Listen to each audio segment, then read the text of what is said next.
X Y plane में लाई करने वाला कोई भी कर्व हो, फिर वो पेयर ऑफ स्ट्रेट लाइंस हो, सर्कल हो, पैराबोला हो, एलिप्स हो, हाइपरबोला हो या कोई और कर्व हो, अल्टीमेटली बच्चों उस कर्व की इक्वेशन में दो वेरिएबल्स होते हैं, एक्स वेरिएबल और वाई वेरिएबल।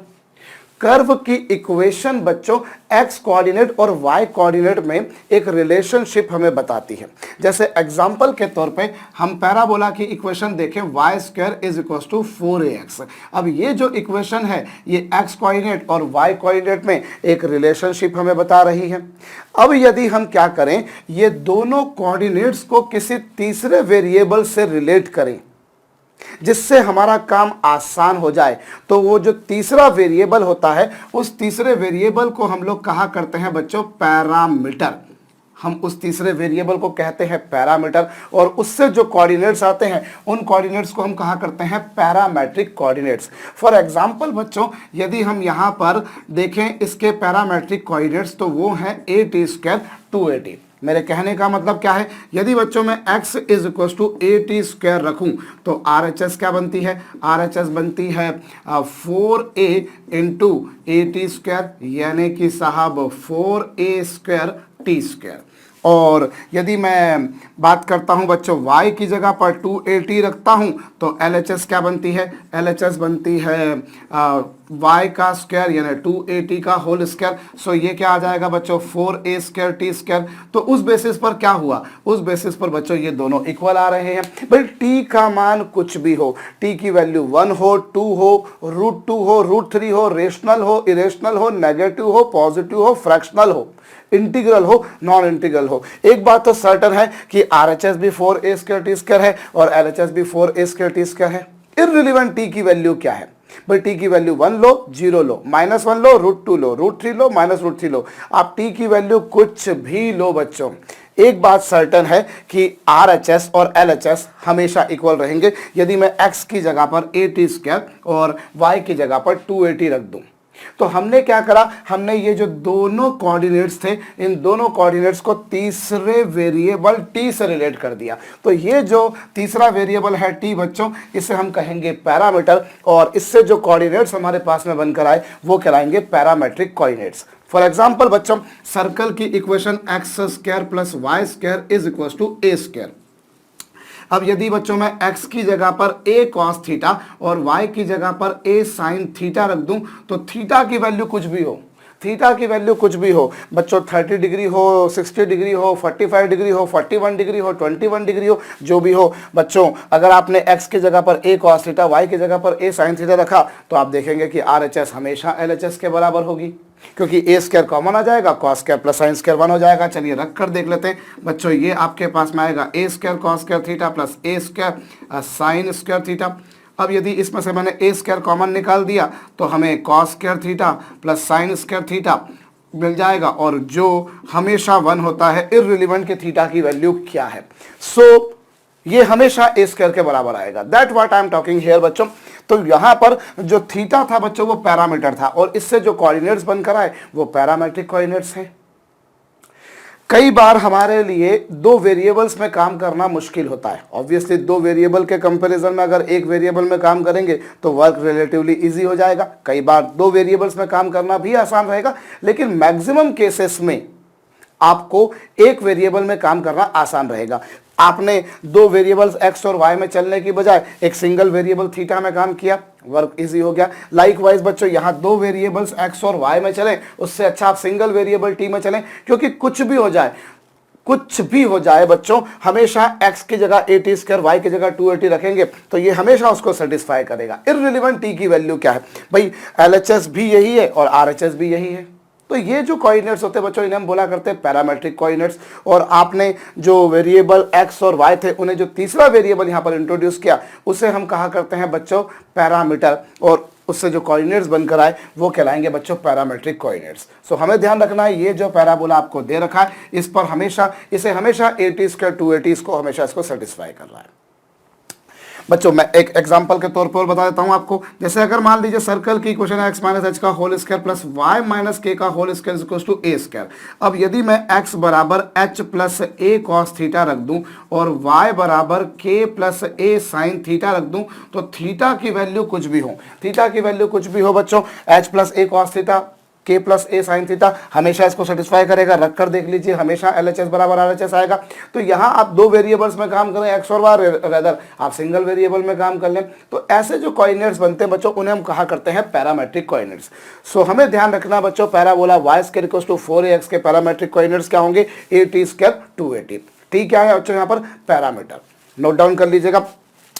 तो भविष्य में अगर मैं आपसे कभी भी बोलूं साहब पैराबोला पर कोई पॉइंट टी है, अगर मैं बोलूं कि पैराबोला पर कोई पॉइंट टी है, मैं या यूं कहूं कि पैराबोला पर कोई पॉइंट है जिसका पैरामीटर टी है, तो आप समझ लीजिएगा कि सर के कहने का मतलब यह है कि वो पॉइंट जो है उसके कोऑर्डिनेट्स at स्क्वायर 2at है, क्योंकि at स्क्वायर 2at सर्वे सर्वा इस पैराबोला को सेटिस्फाई करता है। सो जब भी हम कहें कि पैराबोला पर कोई पॉइंट टी है, या ज़्यादा प्रिसाइजली कहा जाए कि पैराबोला पर कोई पॉइंट है जिसका पैरामीटर टी है, तो आप समझ लेंगे कि उस पॉइंट के कोऑर्डिनेट्स क्या होंगे, at स्क्वायर 2at। ये नोट डाउन कर लीजिएगा। अब हमें यहाँ पर क्या करना है बच्चों, इसी से रिलेटेड थोड़ी से और काम करने हैं। तो चलिए, अगर हमने कह दिया साहब कि पैराबोला पर कोई पॉइंट टी है, तो आपको क्या समझ लेना है, आपको समझ लेना है कि उस पॉइंट के कोऑर्डिनेट्स हैं at स्क्वायर 2at। चलिए साहब, अब यहाँ पर हम लोग बच्चों देखें कि हमारे पास में मान लीजिए पैराबोला पर कोई पॉइंट है t1। t1 से मतलब क्या, उसके कोऑर्डिनेट्स क्या होंगे। अगर मैं बोल रहा हूँ पैराबोला पे कोई पॉइंट है t1, यानी कि उसका पैरामीटर t1 है, मतलब उसके कोऑर्डिनेट्स क्या होंगे बच्चों, at1 स्क्वायर 2at1। इसी तरह से बच्चों आपको मैंने कह दिया कि पैराबोला पे कोई पॉइंट है t2, तो इसका मतलब क्या कि उस पॉइंट के कोऑर्डिनेट्स हैं at स्क्वायर 2at2। यही कुछ होगा भाई। इफ आई से कि पैराबोला पर कोई पॉइंट P है जिसका पैरामीटर t1 है, मतलब उसके कोऑर्डिनेट्स क्या हो गए ये। इसी तरह से मैं बोलूं पैराबोला पे कोई पॉइंट Q है जिसका पैरामीटर t2 है, मतलब उसके कोऑर्डिनेट्स क्या हो गए ये। सो अब अगर इन दोनों को ज्वाइन कर दिया जाए तो इक्वेशन ऑफ कॉर्ड, इस कॉर्ड की इक्वेशन क्या होगी बच्चों, किन्हीं दो पॉइंट्स को अगर आपने पैराबोला के ज्वाइन कर दिया, देन व्हाट यू गेट बच्चों इक्वेशन, आपको एक कॉर्ड मिली। अब उस कॉर्ड की इक्वेशन कैसे निकालेंगे भाई, इक्वेशन ऑफ कॉर्ड निकालनी है तो y minus y1, two points को ज्वाइन करने वाली लाइन की इक्वेशन क्या होगी, y minus y1 is equals to y2 minus y1 upon x2 minus x1 into x minus x1। बच्चों कोई दो पॉइंट्स को ज्वाइन करने वाली लाइन की equation y minus y1 is equal to y2 minus y1 upon x2 minus x1 into x minus x1 लाजमी है बच्चों। अभी न्यूमरेटर से a जो है और डिनोमिनेटर से भी जो a है बच्चों वो कॉमन आ जाएगा, तो ये क्या आ जाएगा बच्चों, this will become y minus 2at1।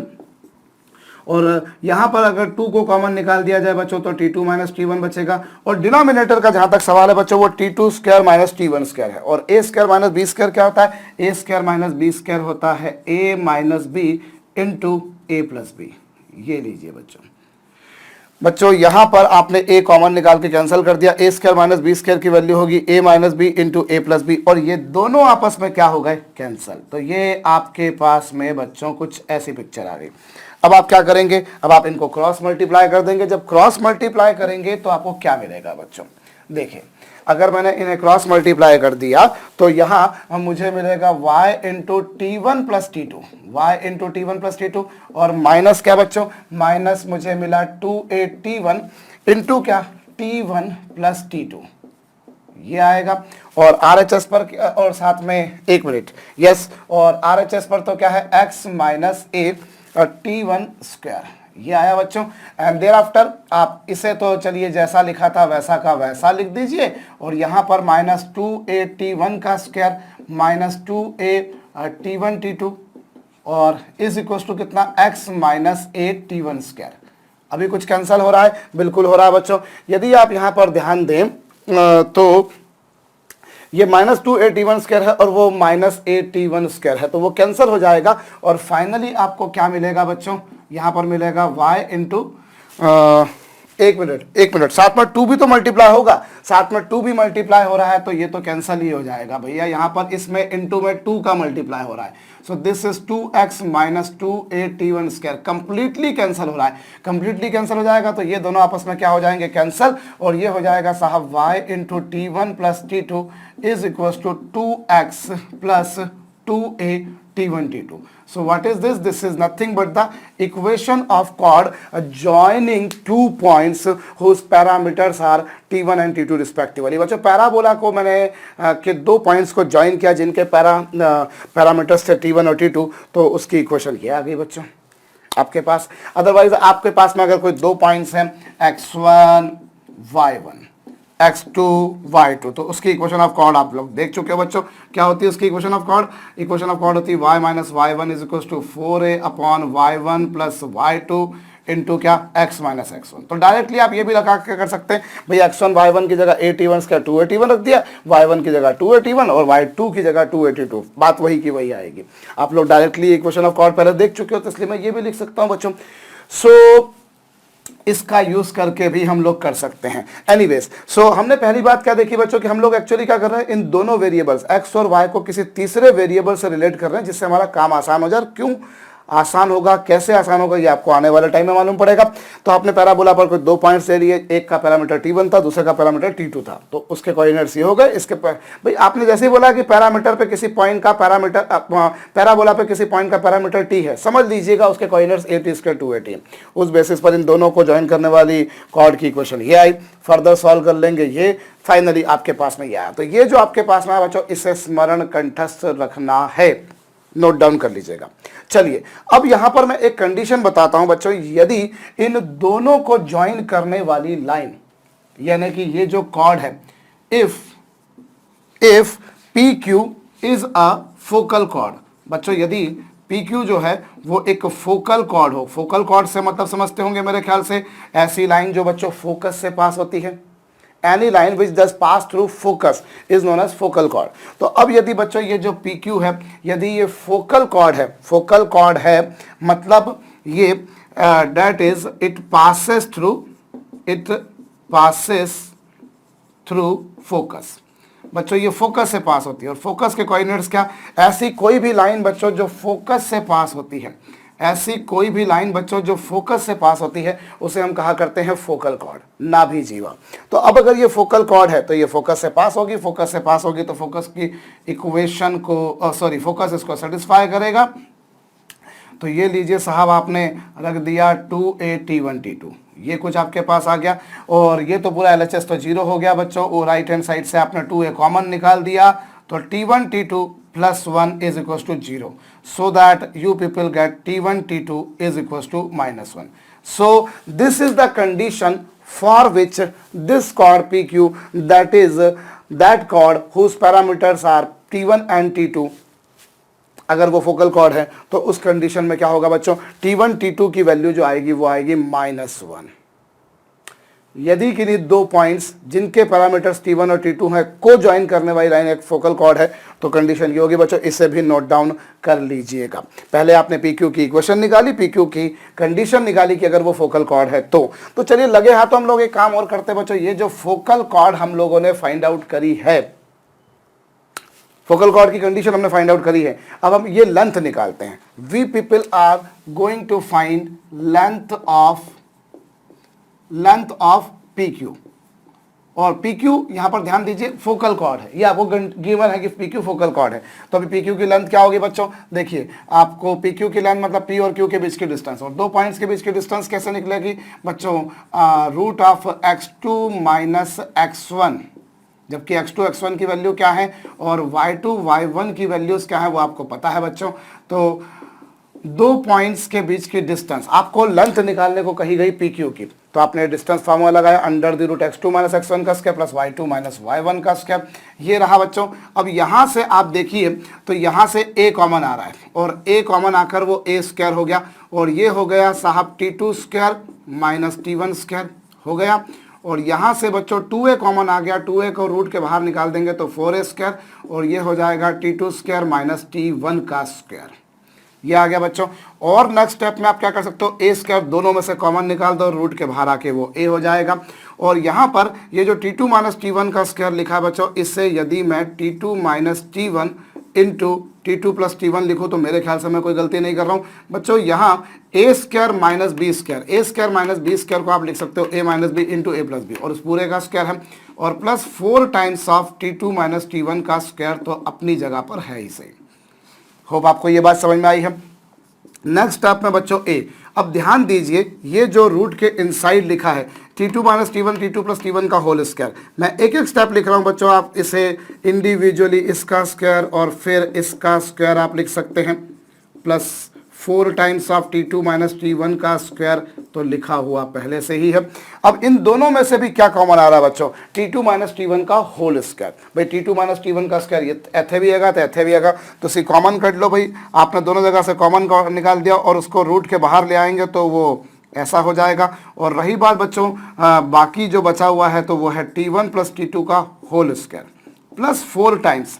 अब प्लस 4 टाइम्स जो है बच्चों बचा ये, क्योंकि आपने इस पूरे में से क्या कॉमन निकाल दिया, t2 माइनस t1 का होल स्क्वायर, यहाँ से भी कॉमन निकाला, यहाँ से भी कॉमन निकाला, रूट के बाहर आकर वो हो गया t2 माइनस t1, रूट के बाहर होके वो t2 माइनस t1 हो गया। और ज़्यादा मॉडिफाइड अगर कहा जाए तो t2 माइनस t1 नहीं, वो t2 माइनस t1 ऐसा वाला माइनस क्यों, क्योंकि आपको पता होगा बच्चों जब आप रूट निकालते हो तो रूट का मतलब होता है एक तरह से पॉजिटिव वैल्यू ही लिखना। तो पॉजिटिव वैल्यू लिखना तो आपको नहीं पता कि t2 बड़ा है कि t1 बड़ा है। अगर t2 बड़ा है तो t2 माइनस t1 लिखेंगे, और t1 बड़ा है तो t1 माइनस t2 लिखेंगे। और चूंकि यहाँ पर हमें नहीं पता इसलिए हमने ये वाला माइनस लगा दिया। इसका मतलब ये होगा बड़े में से छोटे को माइनस करना है। तो चलिए साहब ये और ये हो गया t2 माइनस t1। और मैं एक काम और करता हूं बच्चों, यहाँ पर ये जो है इसे रूट में जो t1 square plus t2 square t1 plus t2 का होल स्क्वायर लिखा है, इसका स्क्वायर खोल देंगे तो आपको ये मिलेगा। भाई आपने इसका स्क्वायर खोल दिया, ये मिला। और रही बात बच्चों 4 की, तो मैं उससे 4 इंटू t1 t2 माइनस में लिख सकता हूँ। क्यों लिख सकता हूँ बच्चों, देखिए आप यहाँ पर जब आपने t2 माइनस t1 का स्क्वायर कॉमन निकाल दिया तो इससे आप -4 इंटू -1 अगर लिखते हैं तो आपको दुनिया की कोई ताकत लिखने से नहीं रोक सकती। भाई +4 can be written as -4 into -1 लिख सकते हैं। और चूंकि t1 और t2 को ज्वाइन करने वाली लाइन एक फोकल कॉर्ड है, इसलिए एट द प्लेस ऑफ -1 मैं t1 t2 लिख सकता हूं। बच्चों अभी आपने कंडीशन देखी, हमेशा t1 t2 बराबर -1 नहीं होगा बच्चों। कॉर्ड PQ की इक्वेशन तो कुल मिलाकर ये थी, और लेंथ ऑफ PQ निकाली जाए तो वो कुल मिलाकर ये है। भाई PQ की लेंथ तो कुल मिलाकर यही है। ऐसा अगर देखा जाए तो कॉर्ड PQ की जो लेंथ है बच्चों वो यही है, इसमें कोई दो मत नहीं है। Conditionally PQ is a focal cord. अगर P और Q को ज्वाइन करने वाली लाइन फोकस से पास हो रही है तो उस केस में -1 की जगह मैं लिख सकता हूं t1 t2। अब क्या होगा बच्चों, ये हो गया a into t2 minus t1, और ये क्या हो गया बच्चों, what is this, this is t1 square plus t2 square minus 2 t1 t2। बच्चों प्लस 2 t1 t2 में से 4 t1 t2 चले जाएंगे तो ये आएगा, और ये a into t2 minus t1। और ये जो आपके पास में है इसे a square plus B square minus 2ab, यानी कि a माइनस बी का होल स्क्वायर लिखा जा सकता है बच्चों। a square plus B square minus 2ab होगा a माइनस बी का होल स्क्वायर। और इसे आप रूट के बाहर ले आएंगे तो यहाँ पर a t2 माइनस t1 तो पहले से था, और रूट के बाहर आने पर वो वापस से एक बार फिर से t2 माइनस t1 हो गया। और फाइनली ये भी t2 माइनस t1 है, ये भी t2 माइनस t1 है। सो कुल मिलाकर जो आएगा आपके पास में बच्चों वो आ जाएगा a into t2 minus t1 का होल स्क्वायर।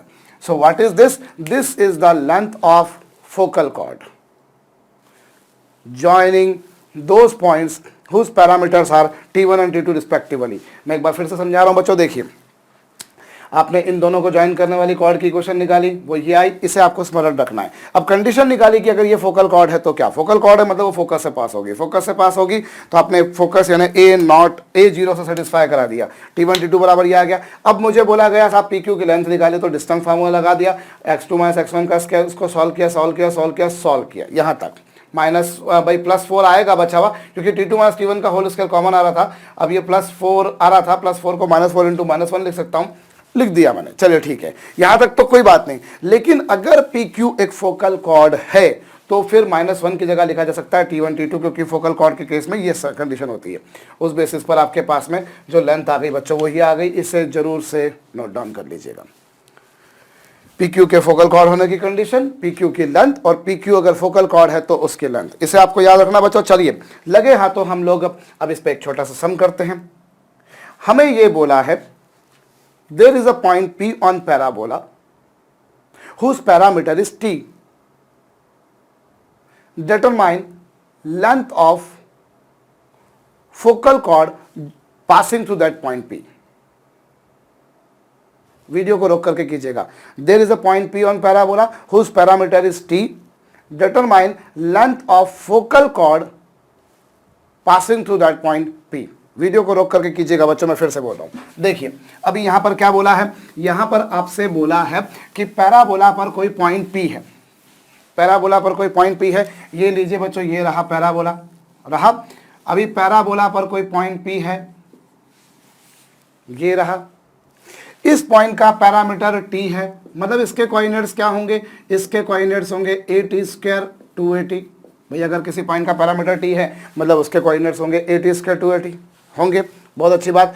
अब आपको दूसरा पॉइंट नहीं दिया, लेकिन आप एक बात जानते हो बच्चों कि अगर दूसरा जो पॉइंट है Q, अगर मैं उसका पैरामीटर T2 मान लूं तो अपने आप ही उसके कोऑर्डिनेट्स हो जाएंगे AT² 282। भाई आपको यहां पर एक पॉइंट दे रखा है, दूसरा पॉइंट नहीं दे रखा, लेकिन आपने दूसरे पॉइंट के पैरामीटर को सपोज कर लिया T2, तो उसके कोऑर्डिनेट्स ये हो गए। अब ये गिवन है कि PQ एक फोकल कॉर्ड है। भाई आपको P से पास होने वाली फोकल कॉर्ड की लेंथ पूछी है। P से पास होने वाली फोकल कॉर्ड मतलब क्या, वो P से भी पास हो रही है और फोकस से भी, that line which passes to focus is known as focal chord, तो वो फोकस से भी पास हो रही है। तो अब चूंकि फोकस से पास हो रही है तो अभी आपने देखा बच्चों कि अगर कोई दो पॉइंट्स पैराबोला पर हैं जिनको ज्वाइन करने वाली लाइन फोकल कॉर्ड है, तो T1 इंटू T2 बराबर क्या होता है बच्चों, -1। सो T2 की वैल्यू कितनी आ जाएगी, T2 की वैल्यू आ जाएगी बच्चों -1/T। T2 की वैल्यू जाएगी -1/T, और T2 की जगह -1/T रख देंगे तो इस पॉइंट के कोऑर्डिनेट्स क्या हो जाएंगे, A/T² और -2A/T। भाई at the place of T2 if I put -1/T, तो ये -1/T का स्क्वायर -1/T, तो ये आपके पास में इसके कोऑर्डिनेट्स आ जाएंगे। सो ये किसके कोऑर्डिनेट्स आ गए बच्चों, Q के कोऑर्डिनेट्स आ गए। तो ये ध्यान देना है, हमें ध्यान ही रखना है कुल मिलाकर कि अगर हमें एक भी पॉइंट पता है तो दूसरा पॉइंट हमारे पास अपने आप आ जाएगा, क्योंकि इनमें रिलेशन हमारे पास है कि अगर P और Q को ज्वाइन करने वाली लाइन फोकल कॉर्ड होती है तो T1 T2 बराबर -1 होता है।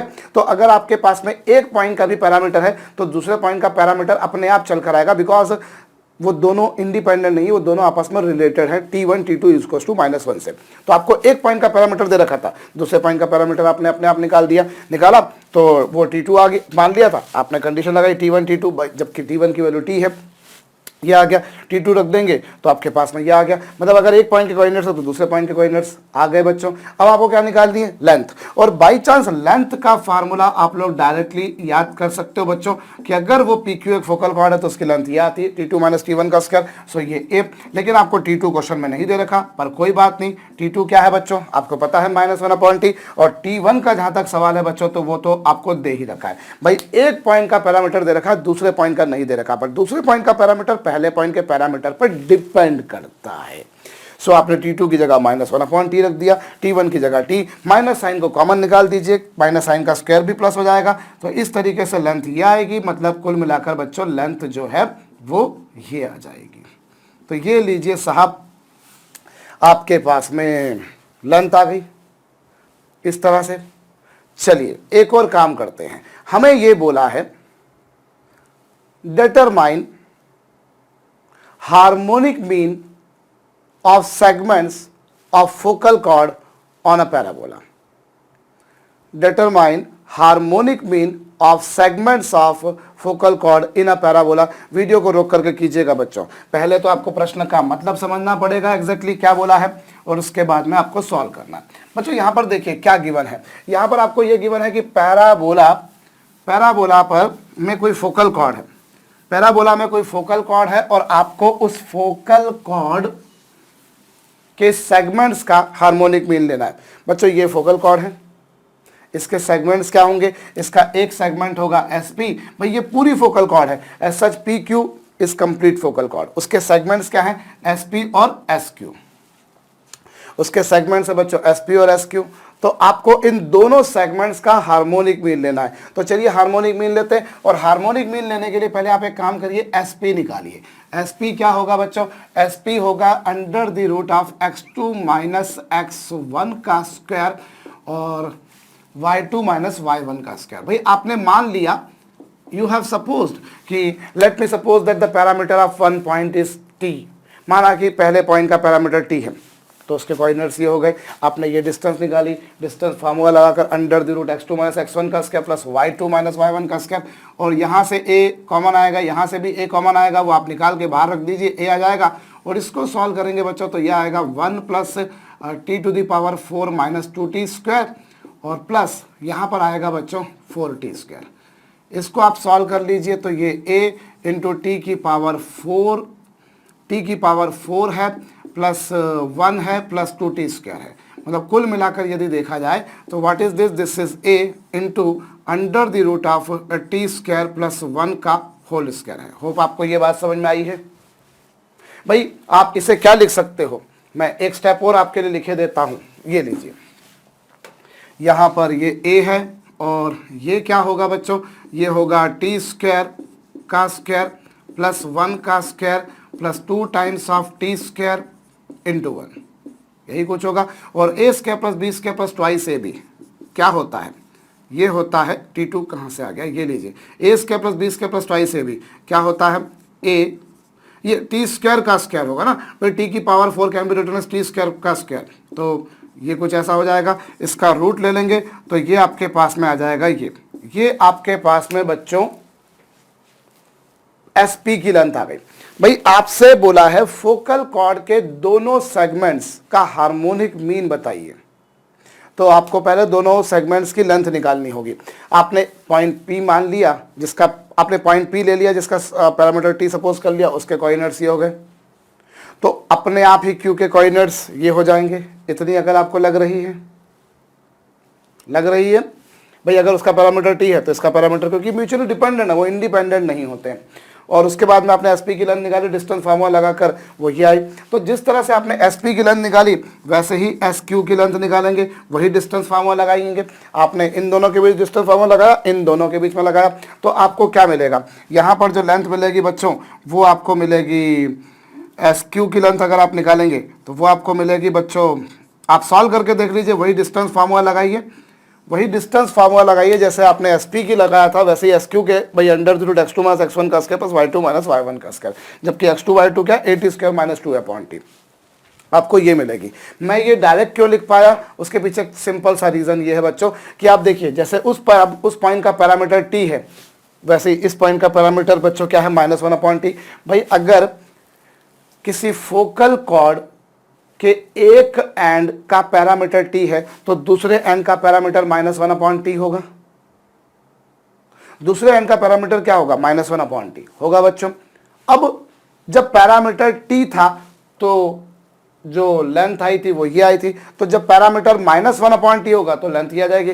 भाई जब वहां पर पैरामीटर टी था तो यहां पर टी स्क्वायर आया, तो जब यहां पर पैरामीटर -1 अपॉन टी होगा तो आप टी को -1 अपॉन टी से रिप्लेस कर दीजिए। भाई एक तरीका तो यह है कि आपने जैसे एस पी डिस्टेंस फार्मूला लगाकर कैलकुलेट करा, वैसे ही एस क्यू भी डिस्टेंस फार्मूला लगाकर कैलकुलेट कर लीजिए। दूसरा तरीका मैं क्या बोल रहा हूं बच्चों, जब उस पॉइंट का पैरामीटर टी था तो लेंथ ये आई, तो अब ये वाला जो पॉइंट है इसका पैरामीटर -1 अपॉन टी है, तो t has to be replace by -1 upon t, और उसका स्क्वायर था, स्क्वायर कर दिया। सो फाइनली इसे आप कैलकुलेट करके देखिए। सो ये एलसीएम वगैरह लेकर देख लीजिए, ये आ रहा है बच्चों T square plus 1 upon T square. So this is what, this is S Q. तो ये आपके पास में बच्चों जो कॉर्ड पी, जो पूरी फोकल कॉर्ड थी पी क्यू, उसके दो सेगमेंट्स एस पी और एस क्यू की लेंथ आ गई। अब आपको एस पी में भी कोई इंटरेस्ट नहीं है, एस क्यू में भी कोई इंटरेस्ट नहीं है, आपको तो इन दोनों का हार्मोनिक मीन निकालना है। और आपको पता है बच्चों, कोई भी दो नंबर्स ए और बी का हार्मोनिक मीन क्या होता है? 2ab over a plus B. यदि मुझे दो नंबर्स ए और बी का हार्मोनिक मीन निकालने को बोला जाए तो वो होगा 2ab upon a plus B. तो आपको यहाँ पर इन दोनों का हार्मोनिक मीन निकालने को बोला, तो जो हार्मोनिक मीन होगा बच्चों वो क्या होगा? वो होगा 2 times of S P into S Q upon S P plus S Q.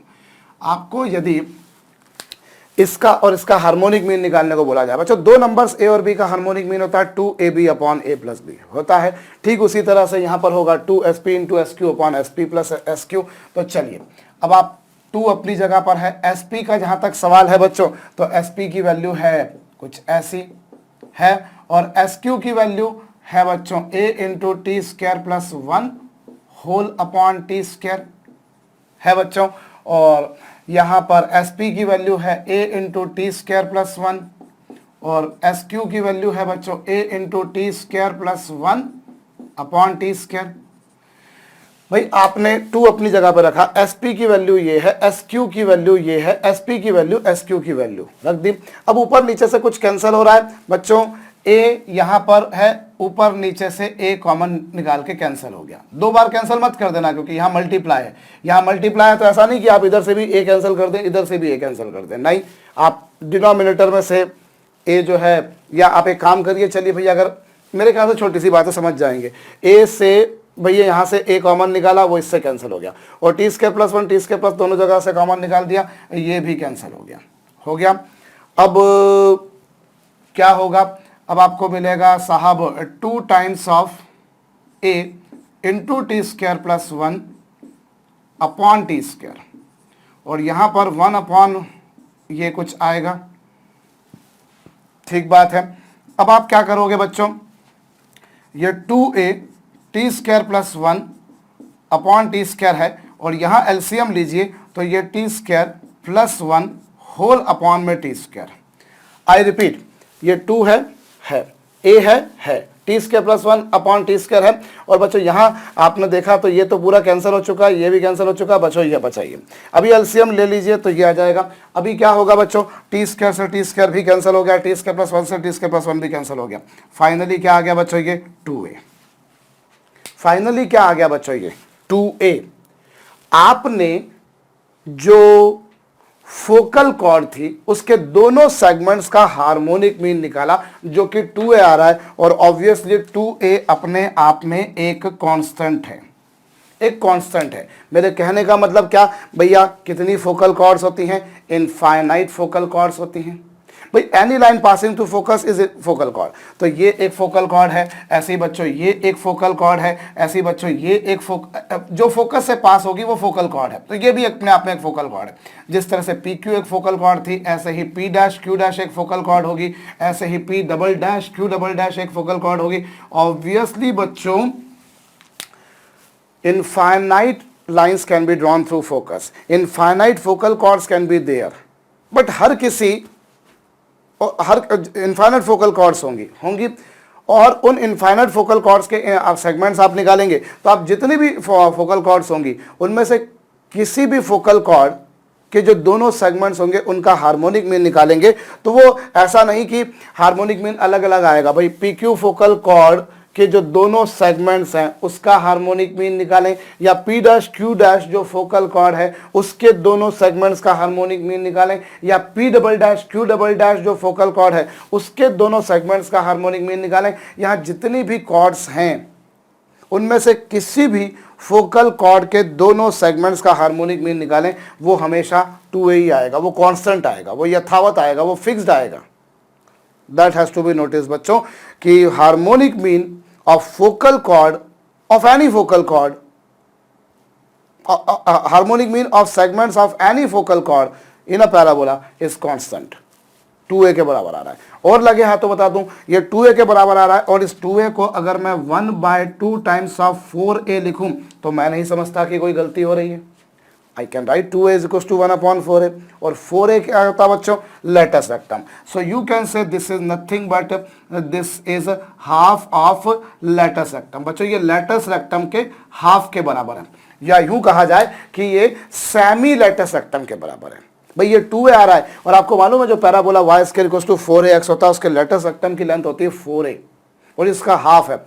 So we can से एक प्रॉपर्टी हमारे पास में आ गई, harmonic mean of segments of a focal chord in a parabola is equal to semi latus rectum of the parabola. वो parabola के अर्ध नाभि लंब के तुल्य बराबर समान इक्वल होता है। ये एक काम की बात है बच्चों, तो इसे नोट डाउन जरूर कर लीजिएगा। भाई पहली बात तो ये समझ लीजिएगा कि अगर पैराबोला पर अगर किसी कोई फोकल कॉर्ड है, उसके किसी एक पॉइंट का पैरामीटर टी है, तो दूसरे पॉइंट का पैरामीटर अपने आप -1/t होगा। उसकी लेंथ आप लोगों ने निकाल दी थी कि कितनी आई थी लेंथ, वो आप लोग निकाल चुके हो, आपके सामने अभी भी लिखी हुई है बच्चों। अब उसके दोनों सेगमेंट्स का हार्मोनिक मीन निकाला। हार्मोनिक मीन जो आ रहा है बच्चों वो कांस्टेंट आ रहा है, मतलब वो इनफाइनाइट फोकल कॉर्ड्स होंगी, इनफाइनाइट फोकल कॉर्ड्स के इनफाइनाइट सेगमेंट्स बनेंगे, लेकिन वो सभी सेगमेंट्स, जब भी आप कोई भी फोकल कॉर्ड लोगे उसके दोनों सेगमेंट्स का हार्मोनिक मीन निकालोगे वो कांस्टेंट आएगा, which will be equals to semi latus rectum. इसे नोट डाउन कर लीजिएगा बच्चों, ये जो भी कुछ लिखा हुआ है। एक प्रॉब्लम और करते हैं, लिखिएगा।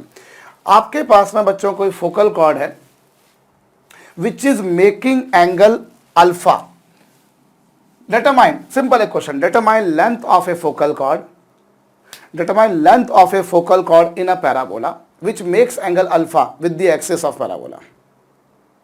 Determine what I said, length of focal cord in a parabola which makes angle alpha with the axis of parabola। Video को रोक करके कीजिएगा बच्चों। देखिए अब यहां पर आपको जो है पैराबोला के अंदर किसी कॉर्ड की लेंथ, फोकल कॉर्ड की लेंथ पूछिए। ये रहा पैराबोला और ये रही बच्चों फोकल कॉर्ड। फोकल कॉर्ड की विशेषता ये है कि साहब ये पैराबोला की एक्सिस के साथ में कितना एंगल सबटेंड कर रही है, अल्फा। इसकी लेंथ आपसे पूछिए, कोई हर्ज नहीं बच्चों। मैं अगर इसके कोऑर्डिनेट्स मान लेता हूँ 80² 280, तो आपको पता है बच्चों इसके कोऑर्डिनेट्स क्या होंगे, इसके कोऑर्डिनेट्स होंगे a/t² और -2a/t। ऐसा क्यों? बड़ा सिंपल सा कारण है कि अगर इसका पैरामीटर t है तो इसका पैरामीटर -1/t होगा। ये दोनों म्यूचुअली डिपेंडेंट हैं, क्योंकि इन दोनों से पास होने, इन दोनों को ज्वाइन करने वाली जो लाइन है वो पैराबोला की एक्सिस से पास हो रही है। अब यहां पर बच्चों यदि मैं अल्फा, इन दोनों को ज्वाइन करने वाली लाइन की ग्रेडियंट निकालूं तो वो क्या होगी, y2 - y1। इन दोनों को ज्वाइन करने वाली लाइन की ग्रेडियंट क्या होगी, y2 - y1 upon x2 - x1 और x2 - x1। ये होगी बच्चों, ये हमारे पास में होगी। भाई इन दोनों को ज्वाइन करने वाली लाइन की ग्रेडियंट क्या होगी, y2 - y1 upon x2 - x1। and what is meant by gradient? Gradient is nothing but the tangent of the angle made by any line with the positive direction of the x-axis. By I found slope of this line which is y2 - y1 upon x2 - x1। ये आपने कर दिया बच्चों।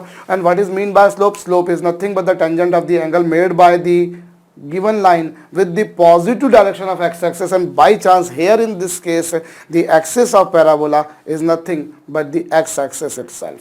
सो what is the angle made by that chord with axis of parabola is same as it is being whatever angle it is making with the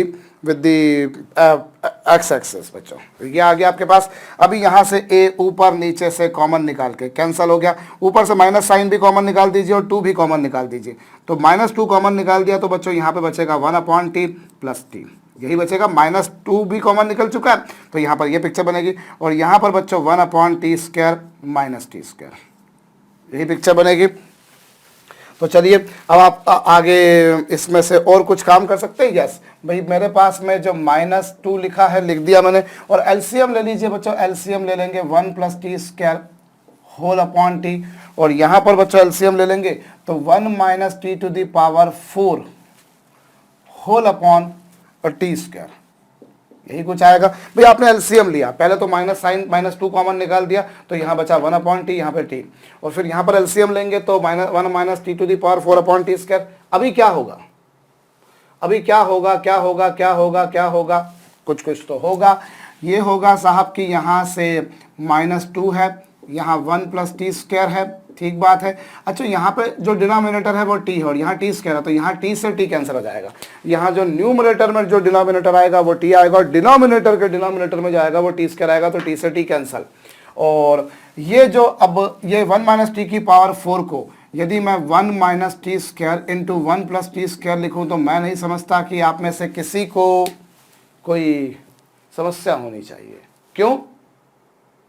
a² - b² can be written as a - b × a + b, और whole upon में t तो अपनी जगह पर है बच्चों।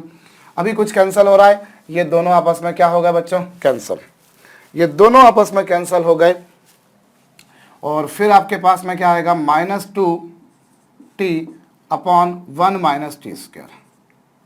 ये आपके पास में जो है tan अल्फा की वैल्यू आई, ये tan अल्फा की वैल्यू आ गई बच्चों। अब आप एक काम करें भाई, tan थीटा क्या होता है, tan थीटा होता है परपेंडिकुलर अपॉन बेस। अब परपेंडिकुलर की वैल्यू ये है, बेस की वैल्यू ये है, तो हाइपोटेनस क्या होगा, हाइपोटेनस होगा बच्चों परपेंडिकुलर का स्क्वायर प्लस बेस का स्क्वायर। और आप इसको आराम से हल करके देख लीजिए बच्चों, इसको हल करके देखिए प्रॉपरली ढंग से आप इसको सॉल्व करके देखिए। ये श्योर 1 प्लस टी स्क्वायर ही आ रहा है, श्योरली क्या आ रहा है बच्चों, ये 1 प्लस टी स्क्वायर बिल्कुल आएगा, रूट के बाहर लेने पर यही आएगा बच्चों, यही आएगा, बिल्कुल यही आएगा। सो ये आपके पास में आ गया बच्चों 1 प्लस टी स्क्वायर आ चुका। अब आपको क्या करना है, आपको जो है इस तरीके से ये आ चुका बच्चों, tan अल्फा की वैल्यू परपेंडिकुलर अपॉन बेस होती है, उससे हाइपोटेनस की वैल्यू निकाली। अब आपको क्या करना है, आपको ये करना है कि आपको PQ की लेंथ निकालनी है, आपको इस फोकल कॉर्ड की लेंथ निकालनी है। तो फोकल कॉर्ड की लेंथ क्या होती है बच्चों, अभी आपने थोड़ी देर पहले निकाली, a इंटू क्या 1 प्लस टी का स्क्वायर अपॉन टी का होल स्क्वायर, यही आई थी बच्चों। जो लेंथ आई थी वो 1 plus 1 upon T plus T, LCM लेने के बाद में यही पिक्चर बनेगी, ये पिक्चर बनेगी बच्चों। तो इसे आप क्या लिख सकते हो, a upon T square into 1 plus T square का square, I can write yes. या एक काम करें, ये आपके पास जो आया वो ये आया बच्चों, इसे लेंथ आपको निकालनी है। तो लेंथ एक्चुअली लेंथ जो है बच्चों वो आपके पास में वो क्या आ रही है, वो आ रही है a into 1 plus T square upon T का होल स्क्वायर आ रही है। अब मैं एक काम कर सकता हूं बच्चों, यहां पर जो PQ है इसे a लिखा, आप एक काम करिए इसे 4 से डिवाइड कर दीजिए और 4 ही से मल्टीप्लाई कर दीजिए। ये 1 प्लस टी स्क्वायर है और अपॉन में आप 4 से डिवाइड कर दीजिए।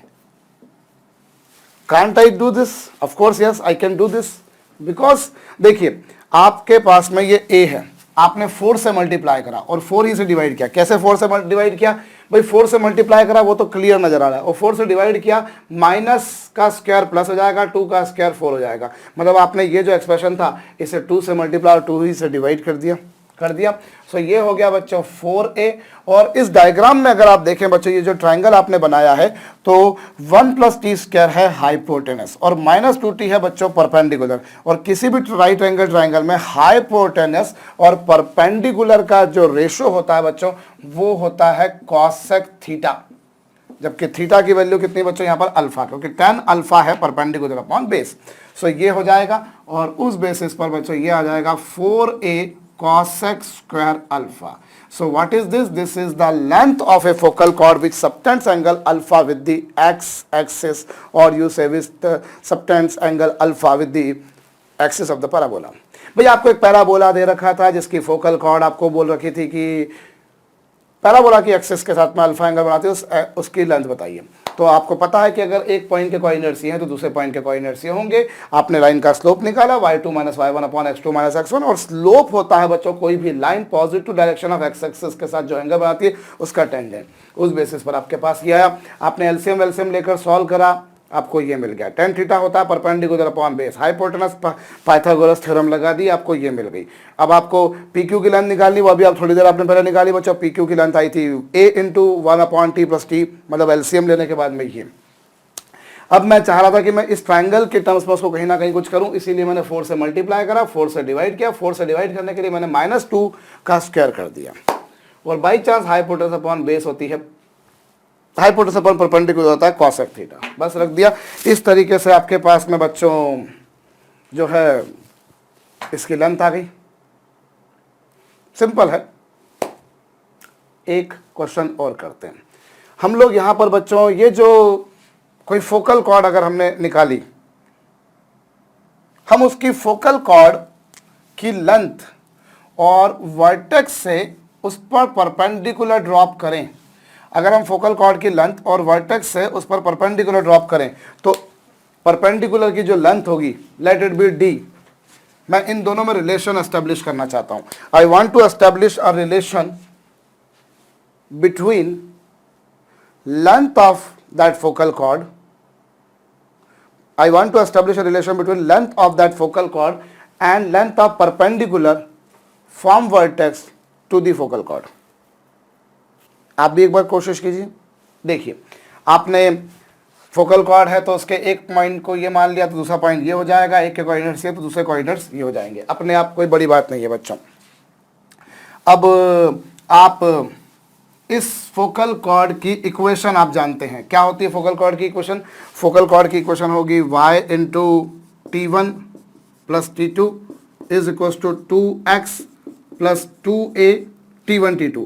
और चूंकि वो फोकल कॉर्ड है, अभी आपने PQ को ज्वाइन करने वाली लाइन की इक्वेशन लिखी थी ना, यानी कॉर्ड की इक्वेशन लिखी थी ना, y into t one plus t two is equal to 2x plus 2a t1 t2, यही थी बच्चों, यही थी PQ T1 और T2 को ज्वाइन करने वाली लाइन की इक्वेशन ये आई थी। अब अगर वो फोकल कॉर्ड है तो उसकी इक्वेशन ये होगी, मतलब कुल मिलाकर इक्वेशन क्या होगी बच्चों? 2x minus y into T1 plus T2 minus 2a। So this is the equation of chord. अब इस कॉर्ड पर आपने वर्टेक्स से परपेंडिकुलर ड्रॉप किया, लेट इट बी, जो परपेंडिकुलर आया उसका फुट ऑफ परपेंडिकुलर मैंने मान लिया m, तो परपेंडिकुलर की लेंथ क्या होगी बच्चों? किसी पॉइंट, और वर्टेक्स क्या है? 0 0, तो इसके 0 0 किसी पॉइंट से किसी लाइन की परपेंडिकुलर डिस्टेंस ऐसे ही निकाली जाती है। ये लीजिए, किसी भी पॉइंट से किसी भी उसकी जो आपको डिस्टेंस निकालनी है, तो वो डिस्टेंस कैसे निकालते हो आप लोग? ऐसे ही निकालते हो ना, y into t one plus t two, ये कुछ आपके पास में है तो ये आपके पास वी एम की वैल्यू आएगी। वी एम की वैल्यू अगर आप निकालें तो वो क्या आ रही है? वी एम की वैल्यू, और भाई न्यूमरेटर में तो चलिए मॉड्यूलस है तो वो तो पॉजिटिव करके लिख देंगे आप लोग, ये 2a आ गया बच्चों। और रही बात डिनोमिनेटर की, तो ये 2 का स्क्वायर तो 4 हो गया, और यहाँ t1 का काम कौन कर रहा है बच्चों? t, और t2 का काम कौन कर रहा है बच्चों? -1/t। भाई ये t1 और t2 को ज्वाइन करने वाली लाइन की इक्वेशन थी। अब अगर वो फोकल कॉर्ड है तो t1 t2 बराबर -1 था। आपने फोकल कॉर्ड की इक्वेशन को रीअरेंज करके लिख दिया। अब आप उस पर ओरिजिन से परपेंडिकुलर ड्रॉप कर रहे हो, आप उस पर ओरिजिन से परपेंडिकुलर ड्रॉप कर रहे हो, तो परपेंडिकुलर की जो लेंथ होगी वो x की जगह x1, y की जगह y1 रख देने से परपेंडिकुलर की लेंथ ये आ गई। और एक्चुअली t1 का काम यहाँ पर t कर रहा है, t2 का काम यहाँ पर -1/t कर रहा है। अब आप इसको और सॉल्व करके देख लीजिए बच्चों, तो ये Vm की वैल्यू क्या आ रही है? चलिए हम देख लेते हैं। ये 2 है और ये 4 है, इसका स्क्वायर कर देंगे तो t square plus 1/t square minus 2, ये कैंसिल होने के बाद बच्चों ये बचेगा t, और ये आएगा बच्चों t square plus 1/t square, और ये एक्चुअली -2 से +4 कैंसिल होने के बाद ये आएगा, और ये आएगा 2a under the root of 1/t plus t का होल स्क्वायर, ये बन जाएगा। क्योंकि ये जो T square plus 1/t square है, मैं एक स्टेप आपके लिए और लिखे देता हूँ तो आपको समझ में, जिसको नहीं आया वो समझ में आ जाएगा बच्चों। देखिए ये 2a, ये t square plus 1/t square, और ये +2 को मैं 2 इंटू टी इंटू 1/t अगर लिखूं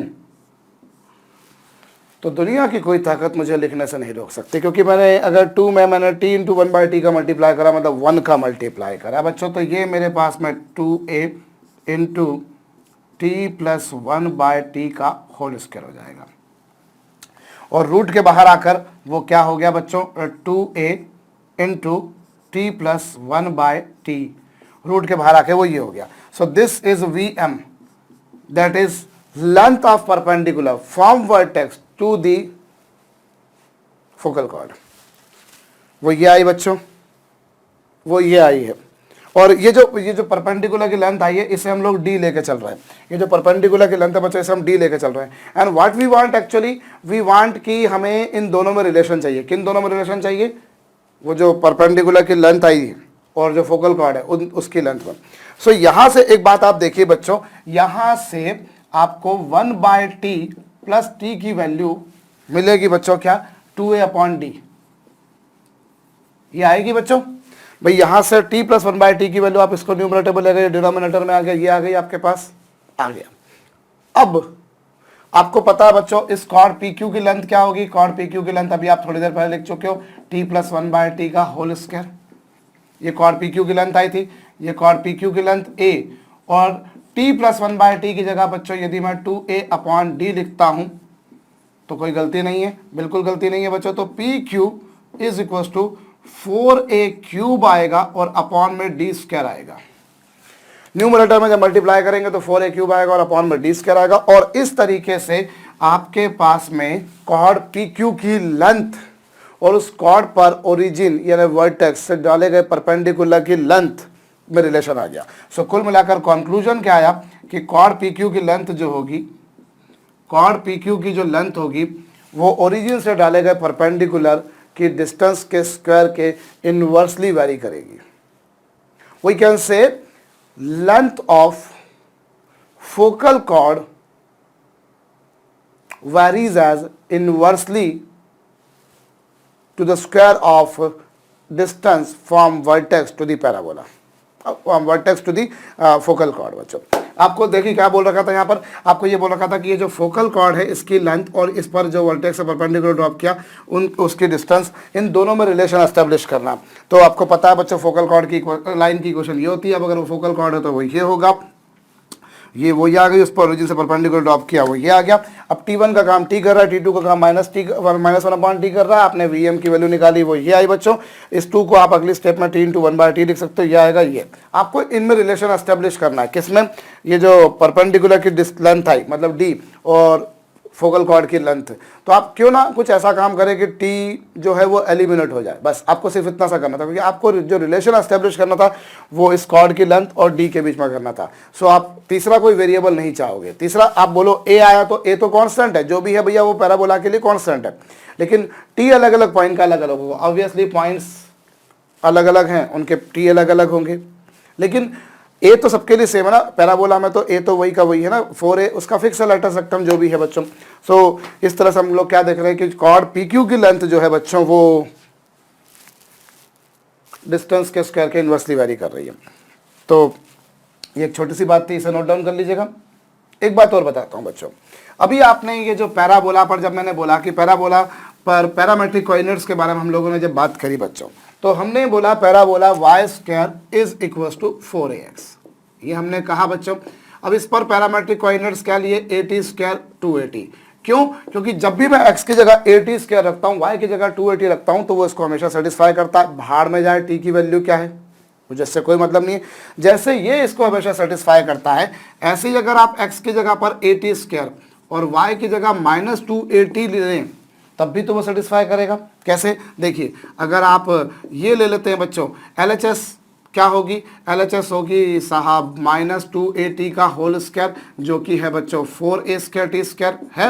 और रही बात बच्चों अगर मैं RHS की बात करता हूँ, यदि मैं RHS की बात करता हूँ तो वो है 4a × at², और इसको सॉल्व करेंगे तो वो आ जाएगा 4a² t²। तो यहाँ पर भी तो LHS RHS इक्वल है। भाई आप y की जगह पर +2at रखे या -2at रखे, आप y की जगह पर +2at रखते थे तब तो सेटिस्फाई कर ही रहा था, आपने देखा, और इतने सारे सब्स भी करे बकायदा। लेकिन अगर -2at रखा तब भी सेटिस्फाई कर रहा है, तो आप at² 2at भी ले सकते हैं, at² -2at भी ले सकते हैं, क्योंकि -2at भी उसको सेटिस्फाई करेगा। लेकिन हम लोग बच्चों इसी में काम करा करेंगे। जब भी मैं बोलूँ कि पैराबोला पर कोई पॉइंट का पैरामीटर t है तो आप समझ लीजिएगा कि वो ये है, होने को इससे भी आंसर आएगा, इससे भी काम होगा, पर हम किसी एक तरीके को लेकर चले तो हमें फिर उसकी प्रैक्टिस हो जाती है, थोड़ी उसकी कमांड हो जाती है हमारे को, तो हम at² 2at लेके चला करेंगे। अदरवाइज -2at भी उसको सेटिस्फाई करेगा। ठीक इसी तरह से आप अगर पैरामीटर को t ना मानते हुए अगर आप पैरामीटर को मान लीजिए m मान लेते हैं, तो कोऑर्डिनेट्स बच्चों am² 2am हो जाएंगे। भाई जैसे at² 2at सेटिस्फाई कर रहा था, वैसे ही आप रखकर देख लीजिए am² 2m भी उसको सेटिस्फाई करेगा, रखकर देखिए आप, करेगा। उसमें क्या है भाई, पहले पैरामीटर t था, अब पैरामीटर m है, और भाड़ में जाए पैरामीटर की वैल्यू क्या है, ये तो हम पहले ही बोल रहे हैं कि भाई पैरामीटर t की जगह 1 रखूं, 2 रखूं, 3 रखूं, 4 रखूं, p रखूं, k रखूं, m रखूं, l रखूं, n रखूं, क्या फर्क पड़ना है, क्योंकि वो तो टी पर डिपेंड करना ही नहीं है। LHS RHS के हमेशा इक्वल आनी है। अगर मैं ऐसा कर लूँ या इवन मैं बच्चों ऐसा कर लूँ, भाई डिपेंड करता है। कोई बंदा पैरामीटर को टी मानेगा, कोई पी मानेगा, कोई के मानेगा, कोई लेमडा मानेगा।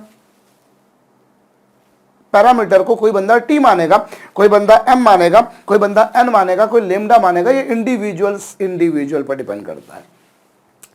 तो ऐसा भी माना जा सकता है, पर हमारा अमूमन ये काम होता है बच्चों कि हमें जब भी काम करने को आएगा तो हम पैराबोला पर कोई पॉइंट मान लेंगे P, जिसका पैरामीटर सपोज कर लेंगे T, तो ऑटोमेटिकली उसके कोऑर्डिनेट्स हो जाएंगे ये। ऐसे ही अगर पैराबोला पर कोई पॉइंट M लेने को आए तो आप कोई ऐसा पॉइंट ले रहे जिसका पैरामीटर M है, तो उसके कोऑर्डिनेट्स को ऐसा या ऐसा भी आप मान सकते हैं। पर अमूमन हमारा ये मैं फिर बोल रहा हूँ, मैं पैरामीटर को T मान रहा हूँ, आप हो सकता है M से आप M लिख दें, लेमडा लिख दें, K लिख दें, P लिख दें, डिपेंड करता है। पर एक जैसा हम अगर काम करेंगे तो काम आसान रहेगा। तो इसीलिए हम लोग भविष्य में जब भी बोलें कि साहब पैराबोला पर कोई पॉइंट है जिसका पैरामीटर T है, तो समझ जाइएगा कि उसके कोऑर्डिनेट्स AT² 2AT हैं।